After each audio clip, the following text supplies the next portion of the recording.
السلام عليكم ورحمة الله وبركاته.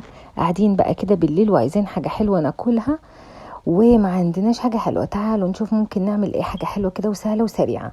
انا عندي كنافة في الفريزر، قلت اما اعمل بيها اي حاجة. حوالي كوباية من الكنافة او كوباية ونص، حطيت عليهم نص كوباية من السمنة بعد ما دوبتها، ومعلقتين من السكر البودر، ودوبتهم مع بعض كده هوت في الكنافة، وقلبتهم مع بعض كويس جدا، وفردتهم في صينية ودخلتهم الفرن. بعد كده جبت معلقتين من الزبدة ومعلقتين من الدقيق وكوبايتين من الحليب، وحطيت عليهم برضو معلقتين من النشا، وقلبتهم على بعض كده كويس جدا كأني هعمل الصوص بتاع البشاميل مثلا بس مسكر، وربع كوبايه من السكر والفانيليا. وده كان سمكهم بعد ما طلعوا من النار خلاص تقلوا. ودي بعد ما طلعت من الفرن حطيت عليها فنجان من الشربات، وحطيت عليها الكريمه وهي تقيله كده، ودخلتها التلاجة.